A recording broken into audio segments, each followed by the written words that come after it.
নমস্কার বন্ধুরা, সন্দীপনের একটা কুকিং ভিডিওতে স্বাগত। তো আজকে আমি বানাতে যাচ্ছি ঘরোয়া পদ্ধতিতে লাল লাল ঝাল ঝাল মটন কষা।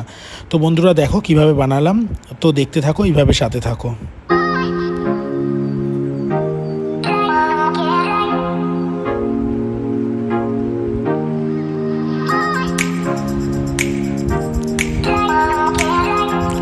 প্রথমে আমি মটনটাকে ভালো করে ধুয়ে পরিষ্কার করে নিয়েছি। এখানে 500 গ্রাম মতন মটন রয়েছে।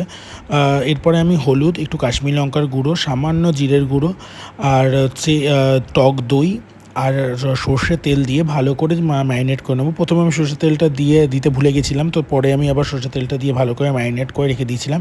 এটা প্রায় ঘন্টাখানিক বা আধা ঘন্টা মতন ম্যারিনেট করে রেখে দিয়েছিলাম। এরপরে আমি দেখো যা যা লাগবে সেগুলোকে কেটে নিয়েছি। যেমন আলু ডুমো ডুমো করে, আমার মটনে আলুটা বেশ ভালো লাগে, তো আমার আলুটা খাই। এরপরে আমি একটা গোটা রসুনও বেশ মটনে বেশ ভালো লাগে খেতে। এগুলো পেঁয়াজ, আদা রসুনের পেস্ট সব বানিয়ে নিয়েছিলাম। এরপর তেল গরম করে তাতে আলুগুলোকে বেশ কড়া করে নুন আর একটু সামান্য হলুদ দিয়ে কড়া করে ভেজে নিয়েছি। মাংসের আলু কড়া করে ভাজলে বেশ খেতে ভালো লাগে। এরপরে ওই তেলের মধ্যে একটু গোটা গরম মশলা ফোড়ন দিয়ে আমি যে কুচানো পেঁয়াজগুলো রেখেছিলাম সেই পেঁয়াজগুলোকে ভাজবার জন্য দিয়ে দিয়েছি। পেঁয়াজগুলো প্রায় 80% ভাজা হয়ে আসার পরে আমি তার মধ্যে যে আদা রসুন আর হচ্ছে লাল কাঁচা লঙ্কা, যেহেতু একটু লাল লাল বানাবো সেই জন্য লাল কাঁচা লঙ্কার যে পেস্টটা বানিয়েছিলাম সেটা ভালো করে দিয়ে এবং মশলা বাড়িটা ধুয়ে একটু জল দিয়ে দিলাম। দেখো এরপরে আদা রসুনের যে কাঁচা গন্ধটা যতক্ষণ যাবে ততক্ষণ এটাকে ভালো করে কষাতে হবে।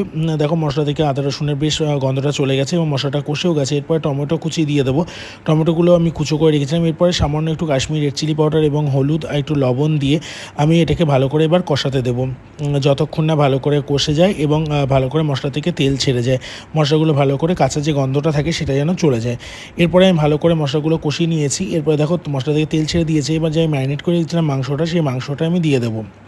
মাংসটা দিয়ে ভালো করে আমি মাংসটা দিয়ে কষাবো। এবার গ্যাসটাকে হাই ফ্লেমে রাখবো। মাংসটা বেশ সুন্দরভাবে একটু কষে আসলে এরপরে আমি মিডিয়াম ফ্লেম করে মাংসটাকে কিছুক্ষণের জন্য ঢাকা চাপা দিয়ে দেবো। এরপরে দেখো আমি অল্প একটু চিনি ইউজ করলাম। চিনি দিলে কালারটা এবং টেস্টটা ব্যালেন্স থাকে। আর গোটা যে রসুনটা সেটাও দিয়ে দিয়েছি। তো এইভাবে আস্তে ধীরে মাংসগুলোকে একটু একটু করে নাড়াবো যেন তলায় না লেগে যায়। মাংস তলায় লাগলে খেতে একদম বিশ্রী লাগে, পুরো মাংসটাই নষ্ট হয়ে যাবে। এরকম গ্যাসটাকে আস্তে করে আমি একটু বারবার করে নাড়িয়ে দেবো এবং বারবার করে ঢেকে দেবো। এইভাবে অল্প আঁচে ঢেকে মাংসটাকে আমি কড়াইতেই সেদ্ধ করব, কারণ আমি প্রেশার কুকার ইউজ করব না। আমি সাধারণত প্রেশার কুকারে মাংস খুব কমই করি। এবার মাংসটা যখন প্রায় 80% বা 60% কুক হয়ে আসবে তখন আমি যে আলুগুলো ভেজে রেখেছিলাম সেই আলুগুলো দিয়ে দেবো। দিয়ে আমি আবার ভালো করে মশলাটাকে আলুগুলো নাড়িয়ে আমি আবার ঢেকে দেবো। আবার কিছুক্ষণ পরে ঢাকনাটা খুলে ভালো করে নাড়িয়েছি। দেখো মশলাটাও বেশ সুন্দরভাবে কষে গেছে এবং তেলও ছেড়ে দিয়েছে। এবং সামান্য একটু জল যদি প্রয়োজন হয় আপনারা দিতে পারেন। আমি একটু সামান্য জল দিয়েছিলাম, যেহেতু মশলাটা তলায় লেগে যাওয়ার একটা চান্স থাকে। তো দিয়ে আমি মাংসটাকে ভালো করে আবার কিছুক্ষণের জন্য ঢেকে দিয়েছিলাম। এবার দেখো মাংসটাও বেশ সুন্দর সেদ্ধ হয়ে গেছে এবং সুন্দরভাবে তেল ছেড়ে দিয়েছে। মাংসটার থেকে যে চর্বি থাকে তার থেকে তেল ছেড়ে এরকম একটা তেল বেরিয়েছে এবং সুন্দর লাল লাল একটা কালার এসছে। আমি নামানোর আগে একটু গোটা সাই গরম মশলা যে গুঁড়োটা, এটা মাংসতে বেশ সুন্দর লাগে এই গন্ধটা গরম মশলা। তো দিয়ে আমি কিছুক্ষণের জন্য ঢেকে রেখেছিলাম। ঢেকে আমি গ্যাসটাকে বন্ধ করে দিয়েছিলাম যেন গরম মশলার গন্ধটা সুন্দরভাবে অ্যাবজর্ব করে নেয় মাংসতে। আমার মাংস দেখো কমপ্লিট সুন্দরভাবে মাংসও সেদ্ধ হয়ে গেছে এবং আলুও সেদ্ধ হয়ে গেছে। দেখো ঝোলের কালারটা কী সুন্দর এসছে, এরকম লাল লাল এবং একটু ঝাল ঝাল। খাসির মাংস এরকমই ভালো লাগে খেতে। তো আপনারাও যদি এরকমভাবে মটন কষা বানাতে চান অবশ্যই বানিয়ে দেখতে পারেন। এটা গরম গরম ভাতের সাথে একটা অসাধারণ ডিশ, পুরো জমে যাবে খাবারটা। আর এরকম যদি আপনার বাড়ি থেকেও আসে, আপনি যদি এরকমভাবে মটন কষা বানিয়ে দেন, আশা করি আপনার সুনাম গাইবেই সে। তো আমিও রাতে ডিনারটা কমপ্লিট করে নিই চলো বন্ধুরা। তো আমি দেখো সুন্দরভাবে খাবার নিয়ে বসে পড়েছি। তো গরম গরম ভাতের সাথে এই মটন কষাটা দেখে আর লোভ সামলাতে পারলাম না, তাড়াতাড়ি স্নান পান করে খেতে বসে গেলাম। তো চলো বন্ধুরা আমি খেয়ে নিই। তো এইভাবেই সাথে থেকো, পাশে থেকো বন্ধুরা। যদি ফেসবুকে দেখে থাকো পেজটাকে ফলো করে দিও। আর প্লিজ যদি কোনো ভুল ত্রুটি থাকে কমেন্টের মাধ্যমে জানিও। আর ভালো লাগলে অবশ্যই লাইক কমেন্ট করো।